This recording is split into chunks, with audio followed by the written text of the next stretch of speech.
If you feel exhausted after certain conversations, that's not random. That's valuable information because something feels off. It usually is. Welcome back to the show. I'm Suzie, and today we're talking about something that quietly shapes every single relationship in your life: the energy exchange. Because healthy relationships aren't just about chemistry, compatibility, or communication. Not even about attraction sometimes. They're about reciprocity. They're about emotional boundaries. They're about whether you leave interactions feeling nourished or feeling drained. In this episode, we're diving into the energy exchange principle: how to recognize emotional drain, protect your energetic hygiene, and build relationships rooted in balance rather than burnout. And by the end of this episode, you'll have a clear framework for identifying who's pouring into you and who's depleting you, and how to recalibrate your boundaries so that your emotional capacity is protected. Stay with us. Welcome to Signals and Standards with Suzie, where we decode mixed messages, elevate your standards, and deliver practical insights that you can act on. I'm your empowerment coach, Suzie, here to guide you from confusion to clarity, helping you reclaim your power and create the relationships and life you deserve. Every relationship runs on energy. Think of it like a bank account: deposits and withdrawals. A thoughtful check-in text, that's a deposit. Someone remembering what mattered to you, that's another deposit. Mutual vulnerability, shared laughter, generosity, accountability, these are all deposits. But chronic complaining, emotional chaos, constant crisis mode, or one-sided venting without curiosity about you, those are all withdrawals. And if you're being honest, some of you already know which relationships leave you feeling overdrawn. The research on the reciprocity principle shows that balanced emotional exchanges are among the strongest predictors of relationship satisfaction and emotional safety. In plain language, we feel secure when giving and receiving flows both ways. It doesn't have to be perfectly equal in every moment, but over time, it evens out. When it doesn't, something shifts internally. You start feeling maybe unappreciated, like something's off, maybe even resentful and tired. And sometimes you don't even realize why. That's where emotional boundaries come in. Some would call boundaries personal property lines. I love that because it makes it more concrete. Imagine your time, energy, and emotional capacity as land that you own. If you never define where your fence is, people will wander in, pick your flowers, pick the fruit off your trees, sit on your lawn, maybe even drive their car on your lawn. Not always maliciously, of course, sometimes just from habit. Setting healthy boundaries actually protects your time and emotional well-being, so you can actually build reciprocal relationships rather than draining ones. Boundaries are not walls, they're clarity. They tell people how to love you without costing you anything. On the other hand, things like what some people call porous boundaries, or boundaries with holes in them, when you say yes but mean no, or when you absorb everyone's feelings, lead directly to emotional exhaustion. And exhaustion changes you. You can have shorter fuse, become more reactive and less patient. There's just something that always feels off. It's not because you're difficult. It's because you're drained, and emotional drain rarely comes down to one dramatic moment. It builds over time, leading to chronic overextension. When it comes to friendship, boundaries also play an important role. An important distinction takes place between emotional and energetic boundaries, which are not the same. For instance, emotional boundaries are about what you will engage in, like saying, I'm not available to rehash the same conflict every week. Energetic boundaries are about what you absorb or not from other people's energy. Ideally, you would be able to sit with someone who's stressed without taking on their stress. It's a skill that matters, but it does take time to master, so be kind with yourself. Because totally okay if you're still a work in progress. Psychologists discuss the reality of emotional contagion. Essentially, our brains are wired to mirror the emotional states around us.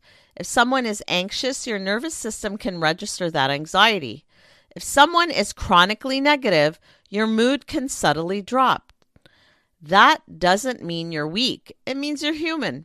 But without conscious boundaries, emotional hijacking can occur, in which someone else's mood dictates your internal state. And that can be extremely unsettling, not to mention unhealthy mentally and physically for you. I was reading something really interesting recently. It's a powerful tool called the Me Not Me framework, coined by Reverend Connie Habash. When someone is venting, spiraling, or overwhelmed, you pause internally and ask, is this mine or is it theirs? That small moment of awareness creates energetic sovereignty, especially for empaths or highly sensitive people. It's life-changing. You can care without merging. You can support without absorbing. So remember that, the me, not me framework. And we can't forget about energy vampires. I've spoken about that before. These are people who consistently drain others through drama cycles, constant victimhood, emotional dependency, and absolutely no reciprocity. Notice I said consistently. We all go through hard seasons, but if someone only shows up to take and rarely to give, that's not a season. That's a pattern. Limiting their access to your emotional bandwidth isn't cruel. It's mature. And it's self-care. There's also overgiving. And this one hits home for many high achievers and caretakers. Some of us learned early that being needed equals being valued. We've spoken about that before. We overinvest emotionally, anticipating other people's needs. We try to be fixers. We carry other people's burdens. We give more than we can sustain. But the irony is that overgiving does not create closeness. In fact, it often creates imbalance. And imbalance eats away at the attraction. It eats away at respect, happiness, and joy that we have for others. That's because when you overfunction, someone else underfunctions, right? Right. I've often written about what it means to enter into friendships and relationships when you're drained. When you're emotionally depleted, you second guess your standards and start tolerating inconsistent communication. You start rationalizing the red flags as maybe potential, or they're having a bad day. And you call emotional unavailability a mystery. So enticing. But that off feeling in the pit of your stomach, that's your nervous system saying, this costs too much. So listen to it. Emotional drain in relationships isn't intensity. It's incompatible with your energy. Period. Here's a shift that will empower you. It's called energetic hygiene. Just like you shower to cleanse your body, you need daily practices to cleanse your emotional field. That might mean shorter conversations, clearer time limits, choosing not to engage in gossip, and taking a walk after a heavy interaction. Asking yourself after every connection, did I feel seen? Did I feel respected? Did I leave lighter? Or do I feel a lot heavier? Healthy relationships aren't perfect. They can be challenging. They require effort, and sometimes a lot of effort. But they are not chronically depleting. That should be what really triggers your thought process. They shouldn't require you to shrink, to rescue, or constantly regulate someone else at the expense of yourself. They feel safe with a natural flow. There's mutual care and a space for both people. Reciprocity doesn't mean scorekeeping. It means natural rhythms. Sometimes you give more, sometimes they do. Sometimes it's the same. Over time, it balances. And if it doesn't balance, that's not something to ignore. That's information, valuable information. So let's take a breath for a second. We've been talking about energy exchange, emotional boundaries, mutual reciprocity, and what it feels like to be drained versus supported. And I know some of you are already picturing specific people in your mind. So let's bring this into real life with a listener question, because this isn't just theory. Energy imbalance shows up in everyday conversations, text, phone call, and relationship dynamics. And if one person is asking it, I promise many of you are living it. And if this episode stirred something in you, a pattern you're noticing, a relationship you're questioning, you don't have to process that alone. You can always reach out at powercoachsuzie.com. I read every message, and so many of these conversations begin with something one of you dared ask. Here's today's listener question. I have a friend I've known for years. I love her. She's been in my life forever. But every time we talk, it's about her problems. I leave the conversation feeling heavy and drained. I feel guilty even thinking about pulling back. What do I do? All right. First, I'm really glad you asked this because it's such a common energy exchange issue, especially in long-term friendships. You love your friend and that matters. This isn't about villainizing them or you. But history does not override mental and physical health. Just because someone has been in your life for years doesn't mean the dynamic can't drift into imbalance. It can totally change over time. Let me ask you something gently. When her name pops up on your phone, what happens in your body? Do you feel open or do you brace for impact? That bracing feeling, that's your nervous system telling you the energy exchange is off. Now you're exhausted, which tells me this isn't a one-off hard season for her. This is likely a pattern. And here's what I want you to hear clearly. Feeling drained is not a betrayal. It's valuable data. So let's recalibrate this calmly and respectfully. Start by reducing frequency before you reduce honesty. You don't need dramatic confrontation. Start by adjusting access. Maybe calls become shorter. Maybe you don't answer every time. Maybe you move from hour-long debriefs to 20-minute check-ins. You're not punishing her. You're protecting your emotional bandwidth. Next, gently shift the structure. This can be as simple as, I have 20 minutes today, but I wanted to check in. That sentence does two things. It sets a boundary and maintains the relationship. Notice you're not apologizing for having limits, you're just stating them. Finally, and this is important, observe her response. Does she respect the time boundary? Does she ask about you? Does she show curiosity about your life? Or does she push, feel guilt, override, or come back to herself immediately? Because here's the truth. Healthy relationships adjust. Draining dynamics resist. And let me say something else. If you've been the emotionally strong one in this friendship for years, she may not even realize the imbalance. You train the dynamic by always being available. That's not blame, it's awareness. And awareness empowers you. Let me be clear. This isn't about cutting her off. Really, it's about restoring reciprocity. If the friendship can't survive you having healthy emotional boundaries, then it wasn't balanced to begin with. You're allowed to love someone and still limit access to your energy. It's not cold. It's emotionally mature. So remember to reduce the frequency of your communication with shorter calls and less availability. Shift the dynamic gently with limits on interactions. and observe their response. Let me share something personal because I've lived this too. There was a season where someone I cared about was in constant crisis. I became the emergency hotline, 911, the late night reassurance, the emotional stabilizer. At first, it felt compassionate. I was being a good friend.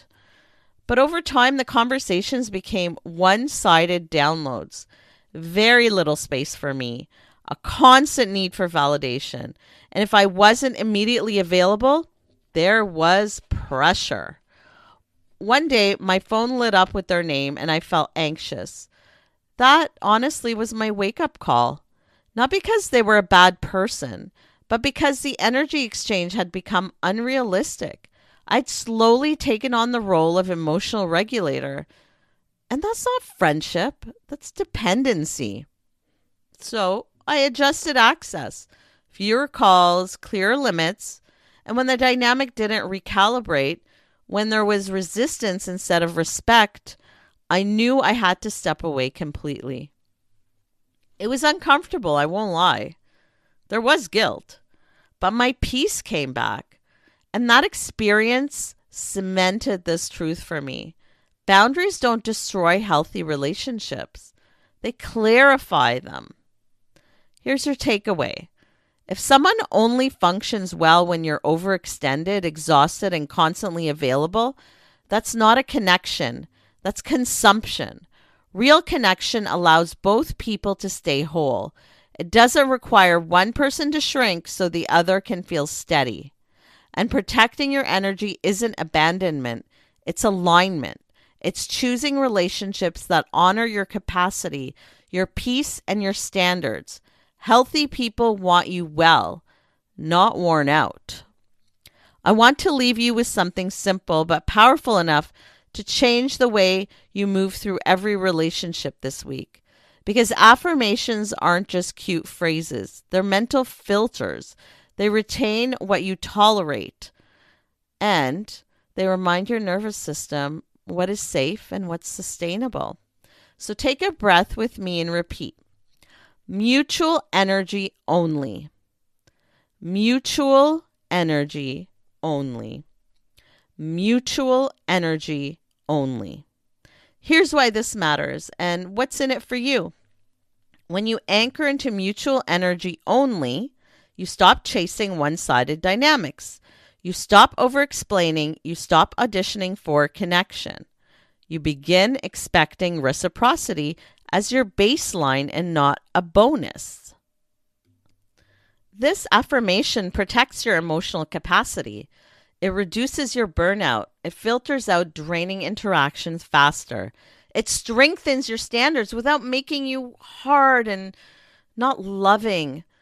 Mutual energy means you're not only one initiating, not the only one checking in, not the only one carrying the emotional weight.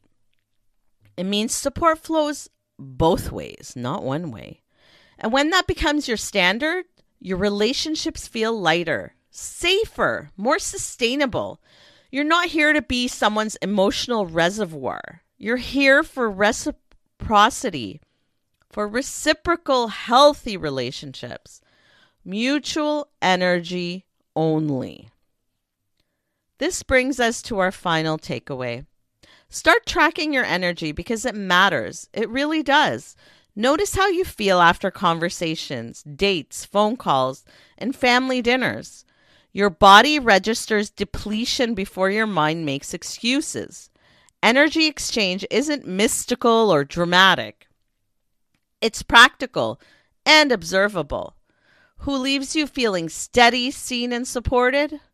Who leaves you tight, responsible, or emotionally hungover? That awareness is your data. From there, strengthen your emotional boundaries, adjust access as needed, and you can also expect reciprocity rather than overfunctioning or a one-sided friendship or relationship. When you practice energetic hygiene, you protect your capacity. You're protecting your peace. You're setting standards. As your standards rise, your relationships either recalibrate into something healthier and more mutual, or they naturally fall away. Either outcome creates space for connections that don't require you to be depleted in order to belong. Thank you for spending this time with me today and leaning into this conversation about energy exchange, emotional boundaries, and the relationships that shape how you move through the world. I hope this episode helps you look at your connections with greater clarity, gently notice where emotional drain may be showing up. You want to make space for relationships that truly pour back into you. You can catch this episode along with our quick, thoughtful Power Shot insights anytime on Signals and Standards with Suzie across your favorite podcast platforms. And if today's discussion stirred a reflection, a question, or a moment where you're ready to explore building more reciprocal, emotionally safe, and nourishing connections, visit powercoachsuzie.com. I truly do read every message. I'm here walking this journey with you as you strengthen the circle that supports the life that you want to build. See you next time. For daily inspiration and practical advice, find me on social media at PowerCoachSuzie. Got questions or ideas for the show? Head to powercoachsuzie.com where you can connect with me, explore the blog, or learn more about what I do. This is Suzie signing off. Until next time, keep reading the signals and never, ever lower your standards.